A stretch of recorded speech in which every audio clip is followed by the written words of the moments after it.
Welcome everyone, you're tuning into The Explainer. Today we are taking a seriously deep dive into one of the most foundational and, honestly, most widely used programming languages on the planet, Java. We're going to pull back the curtain and look at exactly how the Java Virtual Machine, or JVM, actually works under the hood. You know, whether you've written thousands of lines of Java code, or maybe you're just kind of curious about how massive enterprise-scale apps actually run, getting a grip on these internal mechanics is absolutely fascinating.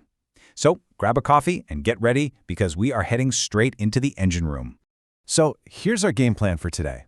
We'll start with the core Java philosophy. Then we'll move straight into the JVM architecture, how Java manages memory, how the execution engine works, and finally, we'll wrap up by looking at how Java fits into the modern era.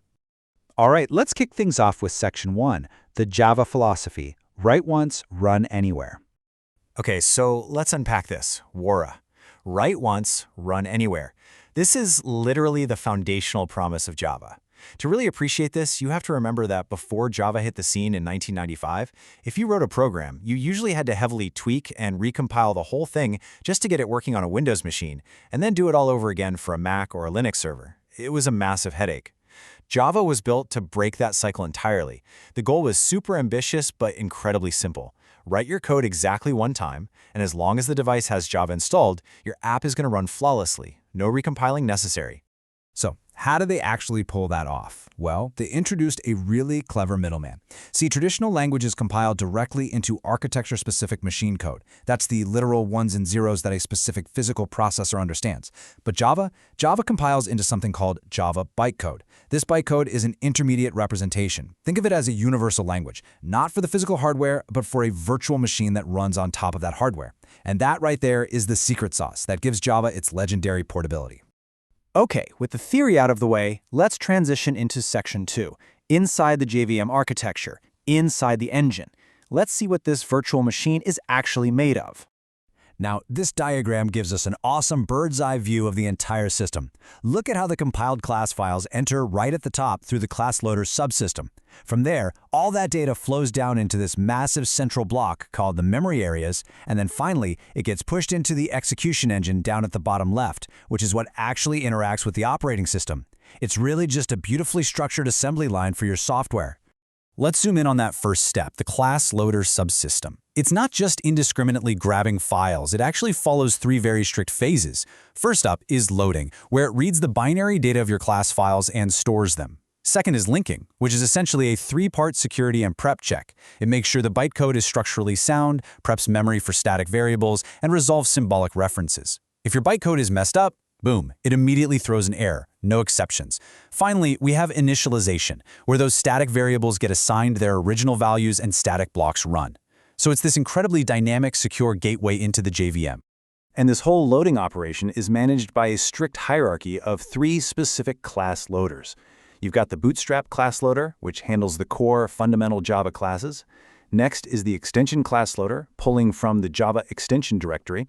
And finally, the application class loader, which handles the classes from your specific application's class path. Now here's a crucial point to remember for your own code. For every single loaded class file, only one class object is ever created in the heap. Literally just one, no matter how many times you end up using that class in your app. All right, so our code is loaded in. Let's move on to Section 3, how Java manages memory, JVM memory areas. The big question here is, where does all this loaded data actually live? Well, as you can see, we aren't just dumping all our code into one giant bucket. The JVM divides memory into highly specific purpose-built pools. Some of these pools are shared across the entire application, while others are totally isolated and dedicated strictly to individual threads of execution. You can see those represented here by the thread stacks labeled T1, T2, and so on. Let's walk through these 5 specific areas because this is super important. First, the method area. This is where class-level metadata lives, the actual blueprints or definitions of your classes. Next up is the heap area. I always think of the heap as a giant globally shared warehouse. It's where all dynamically allocated objects and arrays are stored. And because everyone shares it, it has to be highly monitored. Then we get into the thread-specific memory. The Java stacks store local variables and method calls for each individual thread. The PC registers, they act almost like a bookmark, keeping track of the exact next instruction a given thread is supposed to execute.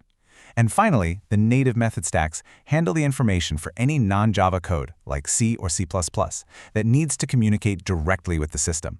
Knowing the difference between that giant shared heap and those isolated stacks is basically day one knowledge for writing bug-free Java.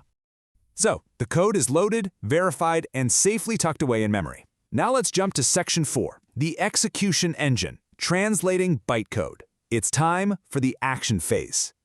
Let's take a look at the execution engine components and see how this all comes together. The execution engine is basically the ultimate translator. It takes that universal Java bytecode sitting in memory and finally converts it into the exact machine code your specific host OS needs. And as you can see here, it does this through a really delicate interplay between an interpreter, a JIT compiler, and the garbage collector. Now, historically, Java relied purely on an interpreter, which meant it read bytecode line by line, which made early Java notoriously slow.